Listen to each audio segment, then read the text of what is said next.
Sa bawat araw na may nangangailangan, may pamilyang handang laging lumaban. Si Kuya Val Santos Matubang ang ama. Hello mga kalingap! Welcome back to my YouTube channel. Magandang araw po sa lahat. Sa amanda ko kayo ng mundo, naroroon ngayon. Ito mga kalingap, no, panibagong araw, panibagong reaction po tayo mga kalingap. Pero bago natin simulan ang ating reaction, syempre, shoutout muna tayo sa ating founder, Kuya Val Santos Matubang, Ate Edna Vlogs, Kalingap Rab, at sa lahat po ng mga Lasalanding Pad, Ambassador, Deputy, mga Kalingap Scouters. Miga love shoutout po sa inyong lahat. Sa mga kapwa ko po OFW, yung mga nandiyan po sa Pilipinas, at syempre yung mga mababait na sponsor na walang sawang sumusuporta po sa mga charity vloggers almandako ng lugar po dyan sa Pilipinas, lalo na po sa Team Kalingap. Shoutout po sa lahat at ganun din po sa mga kasamahan ko pong reactor, no? Sa mga hindi pa po nakasubscribe sa aking YouTube channel, pasubscribe na po mga Kalingap at don't skip ads. Ayan, no? Click the notification bell para po updated kayo sa aking mga reaction at live araw-araw mga Kalingap. Maraming salamat din po sa mga walang sawang sumusuporta po sa aking maliit na YouTube channel. Ayan, no mga Kalingap, meron tayong reaction ngayon, no? Sa hindi po nakakaalam, no, na nagkaroon po ng problema dito kay Dr. Love, no, sa kanyang bahay. Milyones ang halaga, no, ng bahay na yon, no?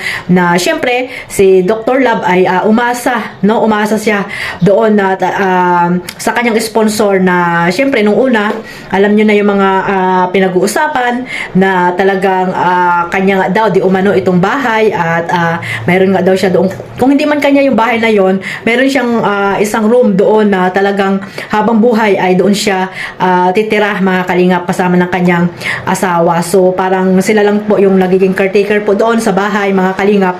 Sinasabi naman ni Dr. Love yan sa kanyang live, no, na talagang hindi naman sa kanya talaga yung bahay na yon. At ayun nga, tuluyan na nga pong nagkaroon ng problema at binawi po itong bahay na to. Talagang nakakaawa din po itong si Dr. Love dahil nga umasa po siya na hindi sa kanya mangyayari yung ganong problema na mawawalan siya ng bahay or tulugan doon sa bahay na yon, na siya po ang nagsakripisyo, siya ang naghirap, di ba mga Kalingap? Pero sa isang iglap lang ay binawi at pinaalis po sila doon sa bahay na yun. Siyempre, no, si Kuya Val bilang isang founder at alam niyo naman si Dr. Love, charity vlogger, ay nandyan si Kuya Val para tumulong din kung ano man yung mga problema. Pero nga sabi ni Kuya Val, pag nagkaroon kayo ng problema ay huwag nyong isasama itong si Kuya Val sa inyong mga problema dahil alam ni Kuya Val na kayang-kaya nyo pong lusutan yan. So ngayon mga Kalingap, no, itong reaction natin, meron na naman daw di umano, no, ayon kay Kuya Val na may nagsumbong na naman sa kanya. Pambihira mga pala sumbong. May nagsumbong na naman sa kanya na isang sponsor. Ayan ang sinasabi mga Kalingap. Kaya alam nyo mga Kalingap, mahirap din magtiwala, no, sa mga sa ibang sponsor, no, na alam naman natin na sa una lang ay magagaling, no, sa una lang ay bait-baitan, pero pag hindi nang nagawa yung gusto mo ay ayan na, lalabas at lalabas po ang tunay na ugali niyan at syempre magkakaproblema po kayo dyan. Kaya nga sabi ni Kuya Val dito mga Kalingap sa kanyang live na di bali na daw na paunti-unti na magkaroon ng bahay basta sa sarili, no, sa sarili yung pinagpaguran niyan mga Kalingap. Kaya sana yung iba dyan, no, mga Kalingap, na nagpapatayo ng bahay, alam nyo naman doon sa Kasikap Village, no, puro sponsor, no, nagtataka na lang ako mga Kalingap, nagkaroon na sila ng mga bahay doon samantalang wala naman silang mga views, no, talagang agad-agad ay agarang nagkaroon sila ng mga bahay doon. Sana, no, isa man sa kanila dyan ay hindi magka-problema at alamin natin mga Kalingap kung sino ba itong charity vlogger na ito na may bahay daw, na nagkaroon ng bahay di umano. At ayun nga, nagsusumbong na naman kay Kuya Val. Hindi pa nga daw tapos yung problema kay Dr. Love, mayroon na naman pong panibagong problema mga Kalingap. Alamin natin kung sino yan, no? Alamin natin yan mga Kalingap kung sino yan. Dito, no, pakinggan muna natin itong sinasabi dito ni Kuya Val sa kanyang live mga Kalingap para alam nyo rin po na ito yung sinasabi ko ay hindi ko lang sabi-sabi or meron po tayong ipaparinig sa inyong video mga Kalingap doon sa live ni Kuya Val Santos Matubang. Ayan, sama-sama po natin panoorin ito. Mayroon sa aking nagsumbong na alam niyo ito, nagka-problema kayo. Ngayon kung lumala ang problema nyo at nagkaroon ng demandahan, Huwag nyo akong isali dyan. Ha? Mamaya, isasali-sali nyo ako. Di pa matapos yung kay Dr. Lab, may bago na namang problema. Ha? Okay lang na matagal matapos yung mga bahay nindo. Walang problema yan. Ang mahalaga may lote kayo dyan. Tapos ipon. Pag may naipon, unti-unti, pagawa nyo yung bahay. Huwag nyo po masyadong ibigay lahat sa sponsor yung responsibilidad. Kasi may nagreklamo na po sa akin dito. Ha? Nagtawag sa akin, nagbibidyo call. Aba, oy tita, ano po ang problema ta? Napatawag kayo. Abay, nagsumbong po. Sabi ko, ayaw kong ano yan, ayaw kong pakialaman yan. Problema mo yan. Ninyo. Problema ninyo yan. Sabi ko na cellphone, yan o. Tita, sino po kayo? Ako po, sige nito, yan. Ano po problema nyo po? Napatawag po kayo. Ito nga po, Kuya Bal, gusto ko magpatulong sa'yo. Bakit po? Yung nagastos ko ay nasa 300,000 na. O ngayon, akala ko tumulong ka. Opo, nag-promise sa akin na ano, ito ko na tuloy. Malaman ba kung sino, mahirap na yun. Ngayon, kung lumaki yung problema, huwag na akong isama. Diba? Kaya niyong lusutan yan. Kaya niyong So mga kalingap, sa hindi pa po nakasubscribe kay Kuya Bal, ayan yung ating founder, syempre supportahan natin, Kuya Bal Santos Matubang. Ayan, pasubscribe na po para po updated tayo sa lahat ng mga upload ni Kuya Bal, no, mga charity works, mga pabahay, at syempre yung araw-araw niya pong live para updated po tayo sa mga nangyayari po dito sa loob ng Kalingap. Kaya pasubscribe na mga Kalingap, isubscribe po natin ang ating founder dahil kung wala po si Kuya Bal, wala po tayong lahat dito sa Team Kalingap. At syempre, yung mga sinusuportahan nating love team, wala pong lahat yan, no? Wala po tayong mga sinusuportahan kung wala po yung ating founder na si Kuya Bal. Ito mga Kalingap, no, narinig nyo naman po ang ating reaction ngayon na sinabi po ni Kuya Bal, no? Sa hindi po nakakaalam, ayun nga, sabi ko, si Dr. Love ay nagka-problema sa bahay niya, no? Na hindi niya akalain na ganun yung mangyayari mga Kalingap doon sa kanyang sponsor na bigla-bigla na lang ay nabawi, no? Nag-iba ang naging ihip ng hangin, no? Nag-iba yung ihip ng hangin at ayun nga, binawi sa kanya itong bahay at ayun nga, si Dr. Love ay doon na lilipat sa kanyang inuupahang bahay dati, no? Ano din maisip din si Dr. Love kasi nga advance din yung kanyang pag-iisip kasi nga yung bahay niya doon na inuupahan ay hindi niya po tawag dito, hindi niya po iniwan, no? Hindi niya po iniwan mga Kalingap, no? Tinuloy-tuloy niya pa rin yung pagbabaya doon.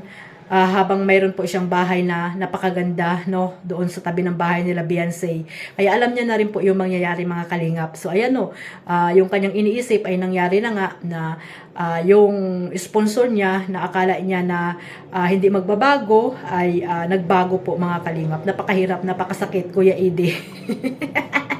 Napakasakit, Kuya Edi, ang sinapit ng aking buhay. Pero Dr. Love, ano lang, chayo-chayo. Habang may buhay, may pag-asa. Ganun talaga mga Kalingap ang buhay, no?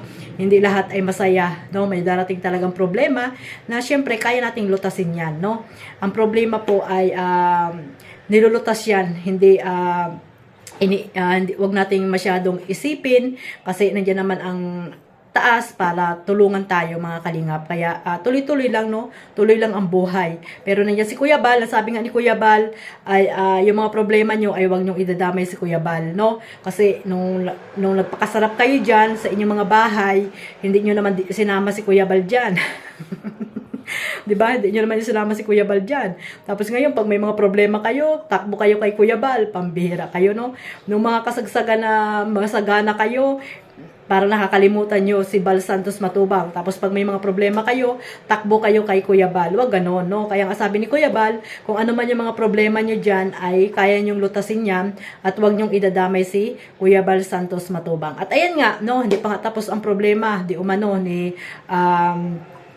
Dr. Love ay meron na naman, no, na nagsumbong sa kanya. Narinig nyo naman po kung sino kaya iyan, no. Yun, alam nyo naman na marami nagpapabahay doon sa Kasikap, no, village, na alam naman natin na puro sponsor ang iba dyan, no. Kahit hindi nila sabihin ay talagang sponsor po lahat ang mga gumagawa ng bahay nila dyan. Kaya napakaswerte, no, ng mga charity vlogger na talagang sila na po yung china-charity, mga kalingap, no? Nagsabi lang si Kuya Bal, ay, ano, yung mga charity vlogger, kailangan may bahay, may kotse, at kung ano-ano pa, ayun. Yung ibang mga sponsor na hindi nag-iisip, na dapat ang tulong nila ay tinutulong nila doon sa mga senior, mga taong naghihirap, ayun, tinulungan nila yung mga vlogger. Yung mga vlogger, no? Ang tinulungan nila. Kaya ngayon, yung iba wala ng charity, hindi na nagcha-charity. Kaya nga sabi ni Kalinga Prab, kanya-kanya muna. Kasi nga, hindi na nagcha-charity yung iba ay puro na lang live chismis, pero na lang issue, di ba? Parang reactor na lahat, mga Kalingap. So, ayun nga, no? Sino kaya itong nagreklamo dito kay Kuya Bal Santos Matubang? Ito ang abangan natin, mga Kalingap. Kung sino yung itong mga nagreklamo na naman na ito kay Kuya Bal Santos Matubang. Kaya mahirap mga Kalingap na umasa tayo sa ibang tao, no? Okay lang sana yung ikunting pangmeryenda, pambili man kahit pambili ng yung isang hindi na, yung magbibigay lang sa iyo para magbigay lang, tumulong lang ng konti, okay na po yun. Pero yung lahat iaasa mo sa sponsor, ay mahirap po yan, mga Kalingap, no?